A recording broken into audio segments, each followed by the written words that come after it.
Se la quiso dar de listo y le terminaron dando piso. Se revela la verdad de cómo y por qué asesinaron a Jorge Humberto Figueroa Benítez, alias La Perris, ya que lejos de ser una muerte accidentalmente, la verdad detrás de su muerte es más oscura de lo que se pensaba. ¿Pero qué hizo este hombre para acabar así? ¿Qué información tenía para que lo silenciaran? Quédate hasta el final del video y descubre la verdad de este caso. La versión oficial hablaba de un operativo exitoso del ejército mexicano, uno más en el combate frontal contra el crimen organizado. La Secretaría de la Defensa Nacional había informado que Jorge Humberto Figueroa Benítez, alias La Perris o el 27, considerado una pieza clave del cártel de Sinaloa, había sido abatido durante un enfrentamiento en el municipio de Navolato, Sinaloa. El parte militar hablaba de fuego cruzado, de una incursión planeada y de una baja importante para las estructuras de seguridad de los Chapitos. Sin embargo, 3 días después del levantamiento del cuerpo, una serie de inconsistencias en los reportes despertaron las sospechas del secretario de Seguridad Federal, Omar García Harfuch. Fue durante un recorrido privado por la zona donde cayó La Perris que Harfuch, acostumbrado a leer entre líneas, notó lo que no estaba en el informe. Los impactos en el cuerpo no coincidían con una persecución ni con una refriega. No había casquillos dispersos, no había daños colaterales ni impactos en vehículos. El cuerpo de Figueroa yacía junto a una camioneta sin perforaciones. 3 disparos, 2 de ellos en el pecho y 1 en la cabeza. Una ejecución, no una balacera. Ordenó de inmediato una investigación paralela, fuera del alcance del mando regional. «Esto no fue un entrenamiento», dijo a sus allegados esa misma noche. «Esto fue una orden directa, y no vino de nosotros». La Unidad Especial de Análisis Criminal del CNI, en coordinación con peritos balísticos, reconstruyó la escena. En apenas 48 horas, el informe preliminar derribó la versión oficial. No hubo intercambio de disparos. El arma de Jorge Humberto ni siquiera fue desenfundada. No había huellas de pólvora en sus manos. El calibre de los disparos coincidía con el armamento reglamentario del ejército, pero había un detalle aún más desconcertante. El arma desde donde se hicieron los disparos no fue registrada en el protocolo del operativo. La sospecha inicial se convirtió en certeza cuando Harfuch solicitó acceso a las bitácoras del pelotón desplegado en el área. Uno de los soldados reportados como ausente durante el tiroteo fue el mismo que había solicitado salida del perímetro por necesidades fisiológicas 17 minutos antes de la muerte de La Perris. A través de un rastreo de GPS, la unidad de geolocalización satelital determinó que ese elemento había permanecido a menos de 30 metros del lugar exacto del homicidio en el momento de la ejecución. En paralelo, la unidad de inteligencia financiera detectó movimientos inusuales en una cuenta vinculada a un familiar del mismo militar. Un depósito por 1.3 millones de pesos hecho desde una empresa con sede en Culiacán, registrada a nombre de un prestanombres ya investigado por lavado de dinero. La empresa, como revelaría después la investigación forense contable, tenía vínculos indirectos con uno de los operadores financieros de Iván Archibaldo Guzmán. Cuando Harfuch recibió el informe completo, pidió que se mantuviera bajo resguardo hasta confirmar cada pieza. La hipótesis comenzaba a ser demoledora. La Perris no murió a manos del Estado por su vínculo con el narcotráfico. Murió porque había traicionado a Iván Archibaldo Guzmán, entregando a 3 de sus principales operadores a las autoridades. Y esa traición se había cobrado con precisión quirúrgica desde dentro. El informe final del CNI, clasificado como de máximo nivel, lo confirmaría. La Perris había comenzado a cooperar con las autoridades federales desde febrero de ese año. Fue él quien facilitó la ubicación de El Jerito, el 200 y el Jando, 3 operadores claves de los Ninis, la célula armada responsable de la seguridad de los Chapitos. A cambio, Figueroa Benítez esperaba obtener protección federal, traslado fuera de Sinaloa y una negociación jurídica que lo mantuviera lejos de una extradición inmediata. El trato, sin embargo, se filtró, no por descuido, sino por traición interna. Según fuentes cercanas a la investigación, uno de los contactos de La Perris dentro de la fiscalía fue quien advirtió a los mandos de los Chapitos de su colaboración. La reacción de Iván Archibaldo no tardó. En lugar de armar un operativo ruidoso o mandar un comando, optó por una estrategia más limpia: sobornar a un miembro del ejército para que ejecutara a La Perris durante un operativo simulado. El nombre del sicario intermediario ya está en manos de las autoridades. Se trata de un sujeto identificado como Ramiro N., con historial en tareas de infiltración urbana y vinculado a una célula de logística del cártel de Sinaloa. Fue él quien hizo el enlace con el militar, proporcionándole dinero, las instrucciones y la coartada. La instrucción era clara: hacerlo pasar por una baja operativa. Y así fue. Pero lo que Archibaldo no previó fue que Harfuch no daría el caso por cerrado. La ejecución dejó una estela de errores tácticos, rastros bancarios, inconsistencias cronológicas y, sobre todo, un patrón de comportamiento que el secretario había aprendido a reconocer tras años de enfrentar a estructuras híbridas que mezclan uniforme con corrupción. El hallazgo desencadenó una tormenta interna. En una reunión privada con altos mandos de la Sedena, Harfuch pidió acceso completo a la estructura de mando del batallón desplegado ese día. También exigió una auditoría inmediata sobre permisos, salidas y comunicaciones internas. El mensaje fue contundente. Si el crimen organizado podía ordenar ejecuciones usando elementos del ejército, la situación ya no era solo de seguridad, era de supervivencia institucional. El presidente fue informado esa misma noche. Según fuentes de Palacio Nacional, la reacción fue de alarma, pero también de respaldo. Se autorizó a Harfuch a abrir una investigación penal contra los responsables del crimen, incluyendo al soldado implicado, el intermediario y a cualquier funcionario que hubiera tenido conocimiento de la traición de la Perris sin haberlo reportado. ¿Pero por qué la Perris decidió hacer esto? ¿Qué lo llevó a tomar la decisión que le costó la vida? Según documentos obtenidos por la Fiscalía General de la República y filtrados por fuentes del Centro Nacional de Inteligencia, la Perris tomó la decisión de colaborar con las autoridades federales en febrero de 2025, apenas 3 meses después de haber asumido el liderazgo de los Ninis tras la captura de Néstor Isidro Pérez Salas, alias el Nini. La pregunta que ahora atraviesa a medios, analistas y estructuras de seguridad es: ¿qué llevó a un operador leal, formado en la disciplina anarca, a volverse contra el imperio que lo crió?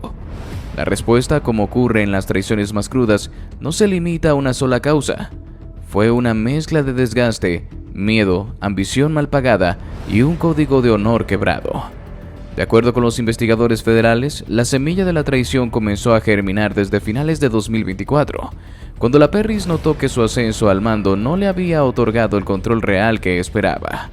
A pesar de haber asumido la jefatura de seguridad de Iván Archibaldo, muchas de las decisiones estratégicas seguían tomando curso desde otro círculo operativo más cerrado, del que él fue sistemáticamente excluido. Fuentes internas del cártel que han ofrecido testimonio bajo condición de anonimato aseguran que Figueroa Benítez comenzó a expresar su molestia cuando Archibaldo designó a un operador más joven y sin la experiencia táctica de la Perris como responsable de coordinar las células de Culiacán y Navolato. Le quitaron mando, pero lo dejaron como figura. Era un escudo, pero no un general, explicó un ex colaborador. El mensaje fue claro: confiaban en él para obedecer, no para decidir. Pero no solo fue el desplazamiento lo que encendió la mecha. Durante su mandato como líder de los Ninis, la Perris comenzó a sospechar que sus propios movimientos estaban siendo vigilados. En al menos 2 ocasiones, rutas que él había organizado para transportar armamento fueron interceptadas misteriosamente por células rivales. Una de ellas, incluso, fue capturada por la Guardia Nacional con un nivel de precisión que solo podía explicarse por una delación interna. Fue entonces que Figueroa Benítez comprendió que alguien en su propio equipo estaba filtrando sus pasos. Lo más alarmante, no había castigos ni represalias, ni ajustes de cuentas. Era como si alguien desde arriba hubiera dado la orden de dejarlo expuesto. Pero hubo un hecho puntual que, según el expediente judicial, fue el detonante real de su ruptura con los Chapitos. En enero de 2025, uno de los hombres más leales a la Perris, identificado como Cristian N., fue ejecutado en Mazatlán tras haber sido señalado de filtrar rutas a la Marina. La versión oficial fue que había cantado, pero la Perris sabía que no era cierto. Él mismo había dado la orden de que ese operador se mantuviera al margen durante esa semana.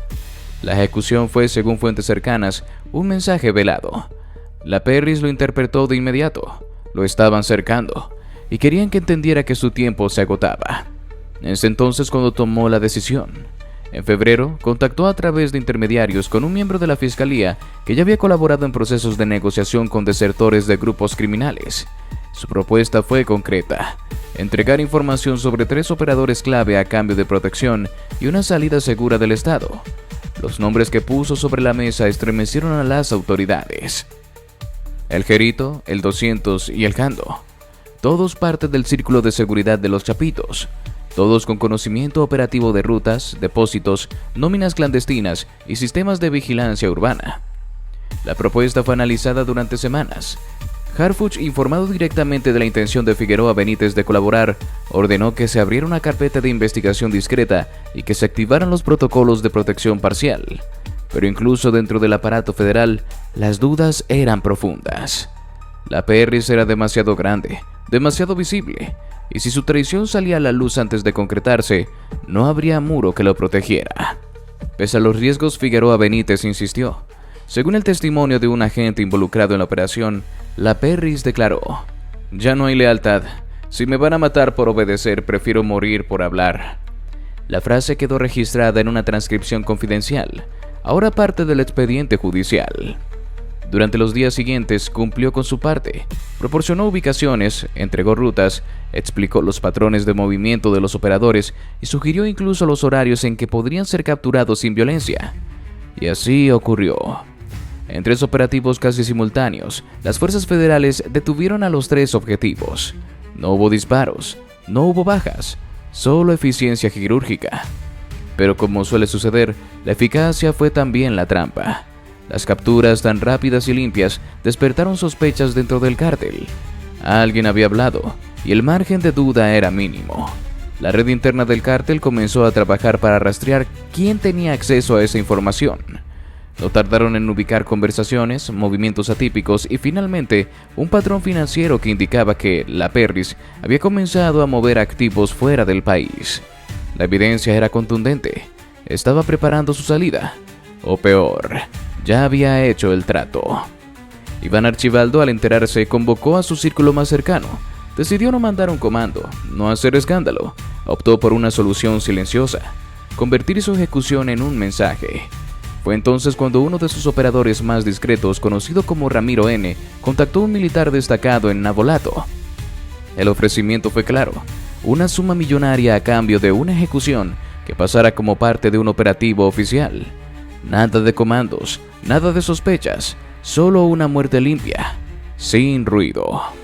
Y así ocurrió.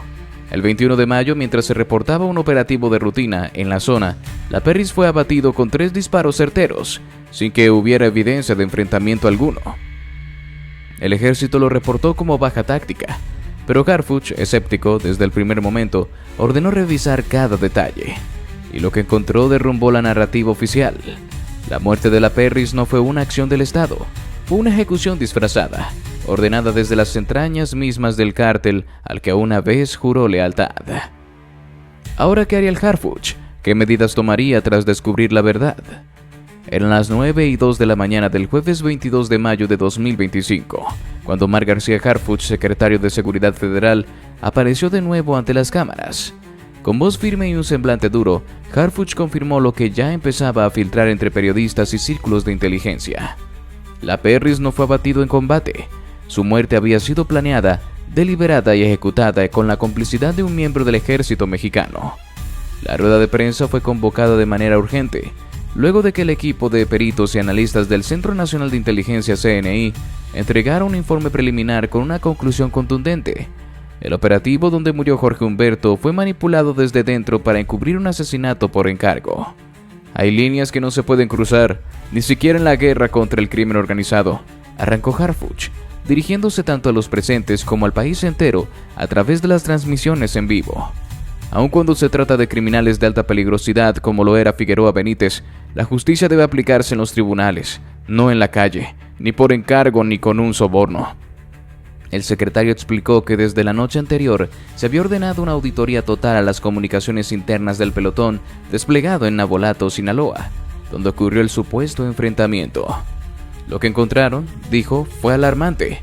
Uno de los soldados se había ausentado del perímetro sin justificación válida minutos antes de la muerte de la Perris.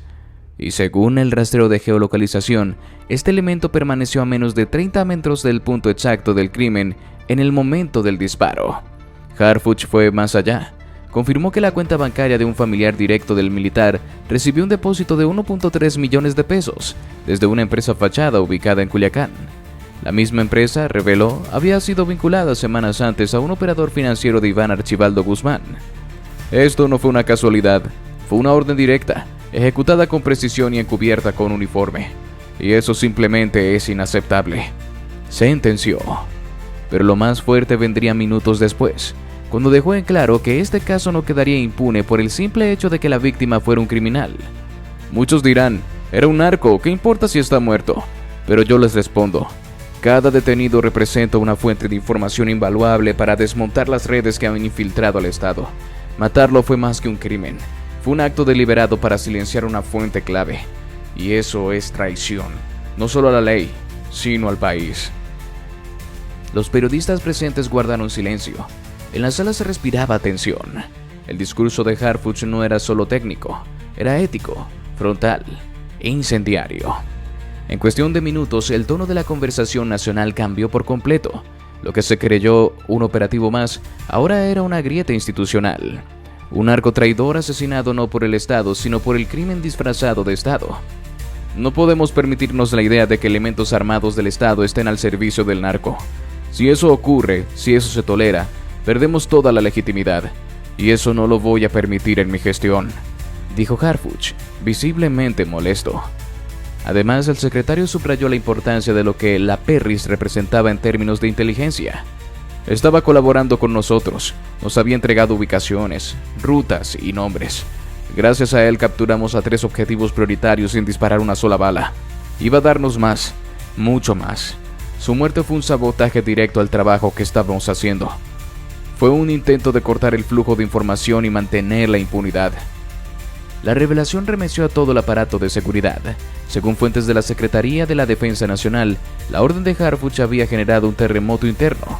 Algunos cuadros altos lo consideran una acusación directa a la cadena de mando militar, pero desde el Palacio Nacional, la reacción fue clara. Respaldo total al secretario.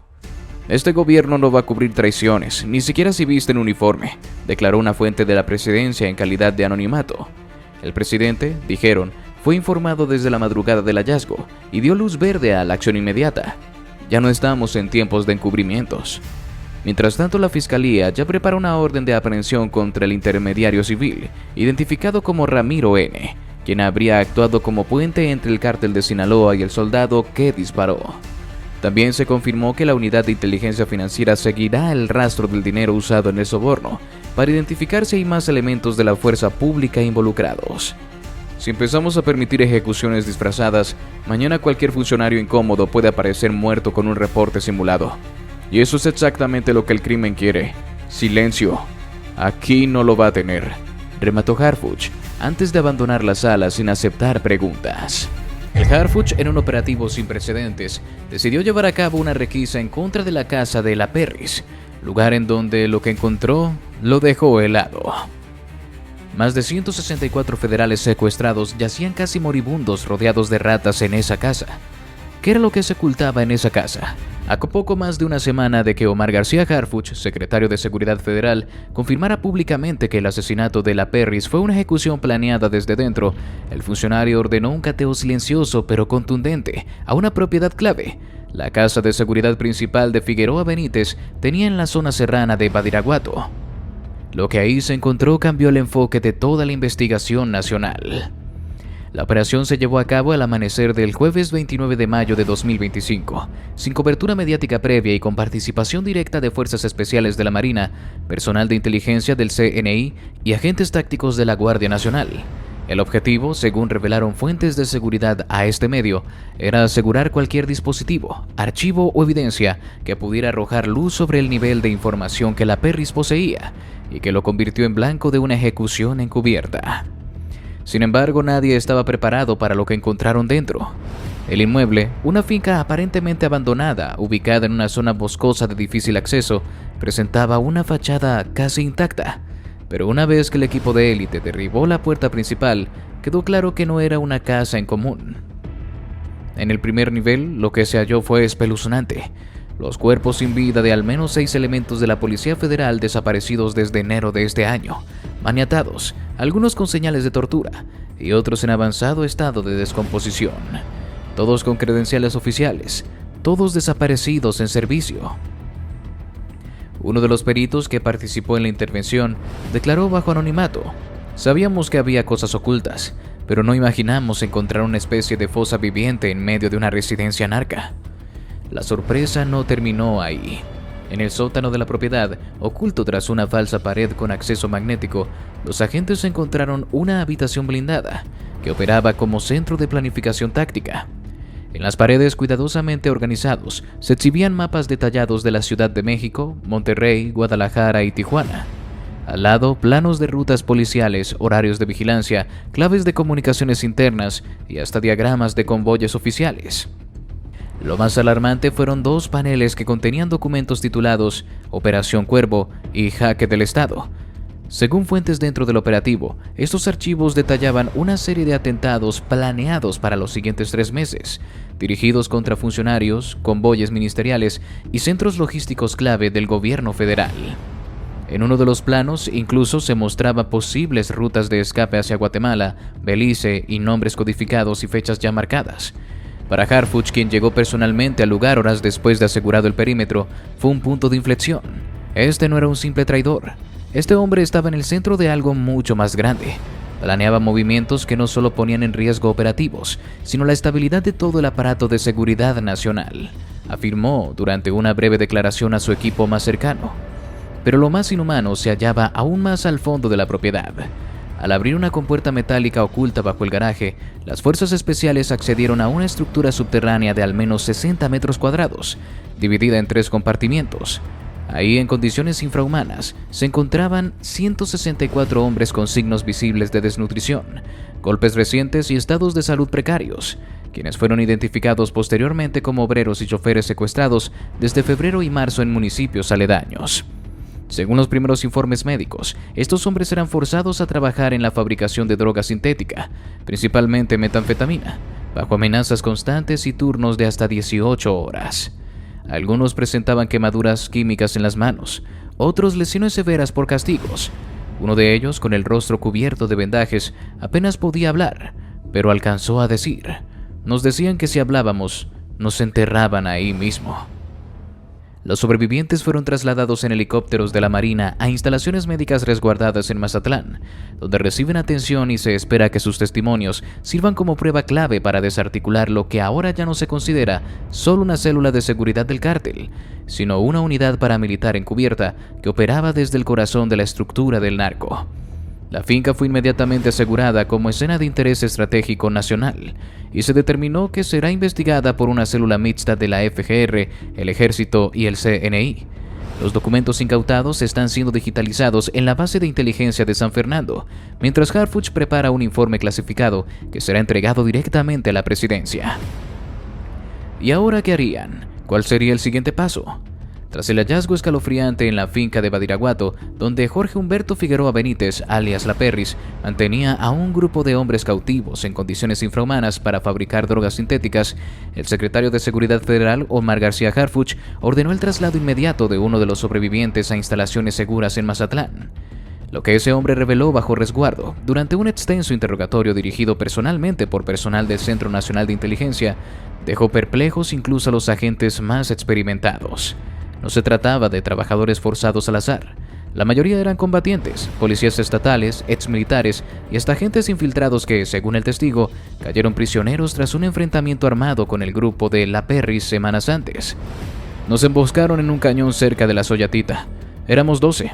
Pensábamos que era una operación de control territorial, pero ellos ya nos estaban esperando, declaró el hombre identificado por seguridad como Ángel N., un exoficial de la Policía Estatal sinaloense. Su rostro, aún marcado por heridas recientes, se mantuvo firme mientras narraba una de las escenas más crudas documentadas en los últimos operativos antidrogas. Ángel explicó que su equipo formaba parte de una patrulla mixta con participación federal que tenía como objetivo interceptar una ruta clandestina usada para el tráfico de precursores químicos. Sin embargo, al entrar en la zona montañosa, fueron rodeados por al menos 20 sicarios fuertemente armados.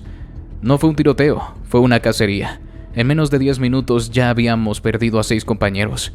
Intentamos huir, pero los caminos estaban cerrados con vehículos quemados. Ellos sabían exactamente dónde íbamos a caer.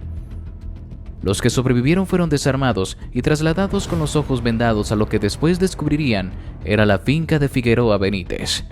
Durante el trayecto escucharon a los sicarios hablar de recibir instrucciones del patrón, ya que los esperaba con una decisión tomada.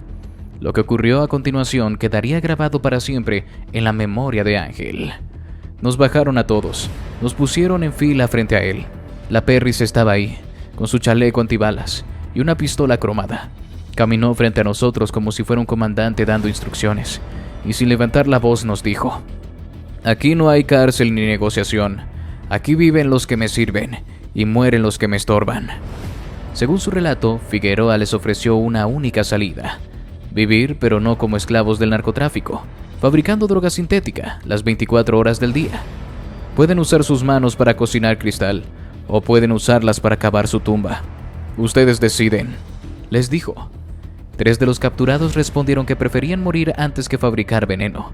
No llegaron a terminar la frase.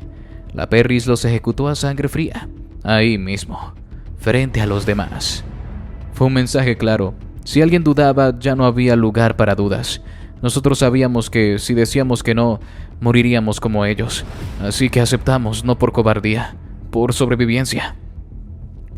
Los cuerpos de esos 3 oficiales fueron arrojados a una fosa improvisada, que más tarde también sería localizada por el equipo forense enviado por Harfuch.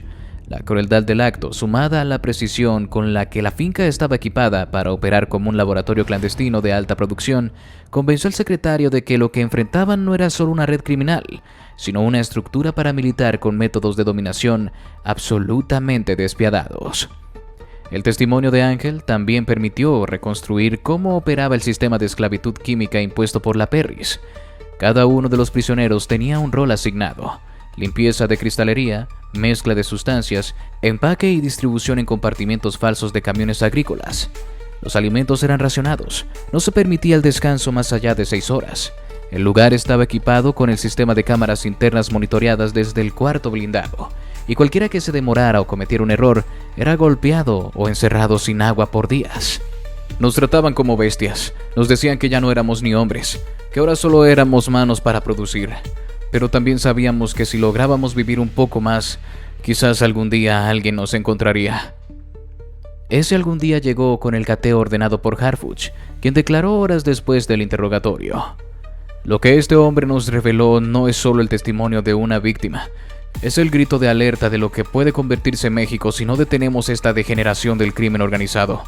Hoy no solo secuestran rutas o plazas, secuestran personas, conciencia y hasta el concepto mismo de humanidad». El testimonio de Ángel ya forma parte de la carpeta federal abierta por la Fiscalía General de la República y será clave para reconstruir el modus operandi de las células subordinadas a la Perris. Además, ha permitido establecer líneas de conexión entre laboratorios clandestinos en Sinaloa, Durango y Sonora, que habrían replicado este mismo modelo de explotación humana encubierta. En los próximos días se espera que el resto de los sobrevivientes también brinden su versión. Según personal médico, todos presentan signos de trauma psicológico severo, pero están dispuestos a colaborar. Algunos incluso han solicitado protección para sus familias, temiendo represalias de lo que queda del grupo que encabezaba la Perris. Mientras tanto, el secretario Harfuch ha solicitado que se eleve la clasificación del caso a riesgo nacional nivel 3, lo que implica vigilancia extendida, operaciones coordinadas con la Marina y activación de nodos internacionales de cooperación para rastrear vínculos financieros del grupo con estructuras en Centroamérica. Pero ¿quién era realmente Jorge Humberto? ¿Por qué acabó en este mundo del crimen? Nacido en 1991 en la colonia de Guadalupe, Victoria, en Culiacán, Jorge Humberto creció rodeado de la normalidad aparente de una familia trabajadora.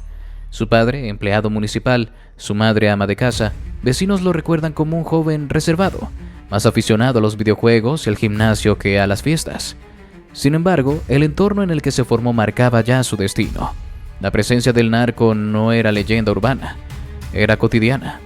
Un tío suyo, ejecutado en 2007, era señalado por autoridades como colaborador de El Licenciado, operador de El Chapo.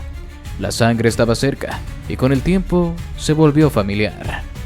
Fuentes de inteligencia confirman que su primer contacto directo con el crimen organizado fue en 2009, cuando fue reclutado como halcón en la zona de Costa Rica, Sinaloa, para reportar movimientos militares y de la Marina. Tenía apenas 18 años. Se le pagaban 1.500 pesos semanales y se le entrenaba en vigilancia discreta, uso de radios codificados y manejo básico de armas. Pronto destacó por su disciplina y su frialdad. Era metódico, no consumía drogas y no hablaba más de lo necesario. Para 2011 fue trasladado a una célula operativa encargada de proteger laboratorios en la sierra entre Badiraguato y Tamazula. Ahí fue donde comenzó su verdadera transformación. Según testimonios de exintegrantes del cártel, la Perry se ganó rápidamente la reputación de ser eficiente, calculador y absolutamente implacable. No hablaba, no gritaba, solo cumplía. Y cuando tocaba matar lo hacía como quien cierra una puerta, dijo uno de sus excompañeros capturado en 2023. En 2013 fue promovido a jefe de plaza en una comunidad serrana. A partir de ahí su nombre comenzó a circular en carpetas de inteligencia. Era el encargado de asegurar rutas de transporte de efedrina, resguardar cocinas y disciplinar a quienes se desviaban. Fue entonces cuando comenzaron a aparecer los primeros reportes y ejecuciones con sello propio. Cuerpos colgados de puentes, torturados y sin lengua. Un mensaje para soplones. Pero fue en 2017 cuando dio el salto definitivo al núcleo duro de los Chapitos. Luego de la segunda captura del Chapo Guzmán, su hijo Iván Archibaldo comenzó a reestructurar sus cuadros de seguridad. Y entre las recomendaciones internas, el nombre de Jorge Humberto apareció como candidato ideal. Joven, confiable, silencioso y extremadamente leal. Su historial sin fisuras y su eficacia operativa lo colocaron en el radar. Pronto fue absorbido por el aparato de seguridad personal de Iván Archibaldo y Jesús Alfredo Guzmán. Así nació su nueva identidad operativa, la Perris. Aunque su apodo, dicen fuentes extraoficiales, nació como burla interna por su gusto obsesivo por perfumes caros y cortes de cabello meticulosos, con el tiempo ese alias terminó sembrando miedo. A mediados de 2019, la Perris ya controlaba un grupo armado propio, cerca de 40 hombres entrenados en combate urbano, manejo de drones, intercepción de radiofrecuencias y ejecución limpia. Fue él quien supervisó el traslado del arsenal que se usó en el famoso Culiacanazo de octubre de ese año, cuando fuerzas federales intentaron capturar a Ovidio Guzmán y terminaron rodeadas por cientos de sicarios. Pero su poder real se consolidó entre 2020 y 2022, cuando la Perris pasó de ser escolta a convertirse en cerebro operativo. Comenzó a diseñar planes de expansión territorial en Sonora, Baja California y Durango. También coordinó ataques contra grupos rivales como los rusos y Gente Nueva, e instauró un nuevo sistema de disciplina interna. Las filtraciones se castigaban con muerte, las fallas tácticas con desaparición. Uno de los crímenes más atroces que se le atribuyen ocurrió en septiembre de 2021, cuando ordenó el incendio de una vivienda en la que se ocultaban 2 desertores del cártel. Dentro murieron 4 personas, entre ellos una niña de 6 años. Las cámaras de seguridad de la zona captaron su vehículo llegando al lugar minutos antes, y aunque nunca se le pudo imputar, la investigación permanece abierta. También se le responsabiliza de coordinar al menos 3 ataques directos contra convoyes de la Marina en 2022, donde murieron 8 elementos federales. En uno de esos casos se usaron artefactos explosivos improvisados, IED, una táctica inusual en el cártel, pero que la Perris habría importado tras recibir asesoría de células colombianas y salvadoreñas, según documentos clasificados. Pero su momento de máximo poder llegó en noviembre de 2023, tras la captura de Néstor Isidro Pérez Salas, el Nini. La estructura de seguridad de los Chapitos quedó descabezada, y fue entonces que Iván Archibaldo depositó su confianza plena en Jorge Humberto. Lo nombró comandante general de los Ninis, responsable no solo de la protección de los Guzmán, sino de toda la arquitectura de inteligencia urbana del cártel. La Perris asumió el cargo con mano dura, rediseñó el sistema de vigilancia de Culiacán, ordenó instalar cámaras clandestinas en postes del gobierno y comenzó a infiltrar informantes en organismos públicos. Su red llegó a tener contacto con policías municipales, empleados de juzgados y operadores logísticos. Se dice que una de sus estrategias más efectivas fue utilizar funerarias como centros de reunión y distribución. Pero el poder tiene un precio.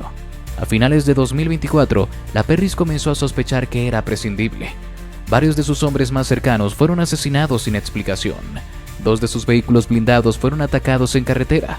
Se sintió traicionado, aislado, y fue entonces cuando comenzó a jugar su carta final: entregar información al Estado. Su cooperación con autoridades, aunque secreta, fue fulminante. En solo 3 semanas facilitó la captura de 3 operadores clave, el Jerito, el 200 y el Jando. Con ello se convirtió en blanco de su propio bando. La traición no se perdona, y mucho menos dentro del círculo de los chapitos. El 21 de mayo de 2025, mientras se reportaba un operativo de rutina en Navolato, Sinaloa, la Perris fue ejecutado de 3 disparos certeros. Inicialmente se dijo que fue abatido por fuerzas del ejército, pero días después Harfuch reveló que había sido asesinado por orden directa del cártel, tras sobornar a un militar. Pero ahora, ¿qué haría el Harfuch? ¿Cuál sería su nuevo anuncio? Hoy no comparezco solo como funcionario, comparezco como ciudadano, como padre, como mexicano. Comenzó, con una pausa que cargaba el peso de los días recientes. Lo que hemos descubierto en las últimas semanas no solo evidencia la brutalidad del crimen organizado, sino también las grietas internas de nuestras propias instituciones. Y les aseguro una cosa, no vamos a tolerar más silencio, caiga quien caiga. Durante 47 minutos, Harfuch relató punto por punto cómo una investigación iniciada tras la ejecución de la Perris, ocurrida en Navolato el pasado 21 de mayo, destapó una red de corrupción, esclavitud, infiltración y asesinatos silenciosos, operada con la complicidad de miembros del Estado. En un momento de la conferencia, la tensión se rompió cuando Harfuch se refirió a los sobrevivientes encontrados en la finca de la Perris. A ellos los vimos con vida. No nos contaron el infierno en el que vivían. Nos hablaron de cómo vieron morir a compañeros que se negaron a colaborar. Nos dijeron que eran golpeados, obligados a trabajar con químicos tóxicos, tratados como animales. Y mientras eso ocurría, alguien en uniforme cobraba por mirar hacia otro lado. Eso es lo que vamos a cortar de raíz. No vamos a esconder lo que ocurre dentro, vamos a exponerlo, porque el cáncer no se combate cubriéndolo con una venda, se combate con bisturí, y este va a ser quirúrgico. Ante la pregunta inevitable sobre si había complicidades de niveles superiores del gobierno, Harfuch no vaciló. Estamos investigando todo. No hay vacas sagradas. Nadie está por encima de la ley. Y quien haya cobrado por permitir que este hombre hiciera lo que hizo, será procesado como cómplice del crimen organizado. También anunció la creación de una comisión ciudadana de observación, integrada por periodistas, defensores de derechos humanos y académicos, que tendrá acceso permanente al seguimiento del caso. No vamos a permitir errores del pasado.